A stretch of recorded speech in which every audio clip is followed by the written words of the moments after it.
Some of the first projects that the steering committee was involved with was in Missouri. This committee was built in probably about 2002.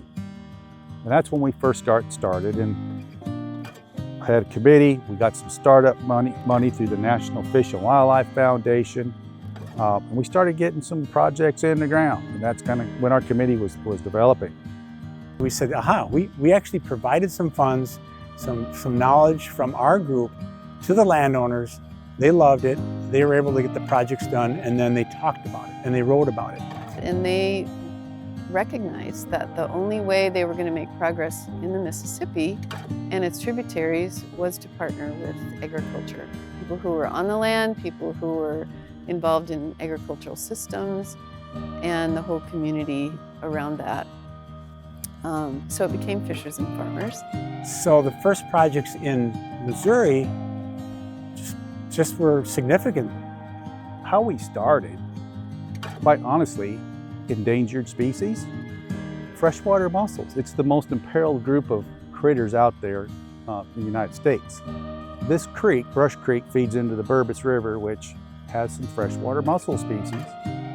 One of them was a scale shell mussel, and they were having problems, and it was just a matter of time before they became listed on the endangered species list. What I wanted to do is, going back to landowners, let's get ahead of this. What can we do to begin to benefit your farm, but how do we get better conservation for mussels? So it was a completely different kind of a mind shift of asking them, well, what do you want? What do you need? What makes sense on your farm? And try to begin to look for some overlap. But they were interested in getting the cows out of the creek. I mean, we wanted to get the cows out too, but we were trying to figure out how. Basically, we made a trade. We'll do that. Would you be willing to fence out your cattle from the creek, and we'll get you a water system? What if we did 90% cost sharing? We didn't want cost to be a barrier, and that's what we did. So that's one of the ways Fishers and Farmers helped, as many others did. Our hill had a ledge of rocks, and we had to get a rock saw to saw through the rock, so it was very costly to get a water line down here. And we couldn't have did it without help. A water line solved a lot of our problems that we were having. We got better grazing utilization by having more than just one place to water. It worked out real well. We're still using it today. We haven't changed hardly anything. Here we are, almost 20 years later, and you can look back and say that was a great project then, and it's still a great project today. It's intact. And now we can look at our fisheries and our waterways and our farming practices and feel confident that it was the right thing to do.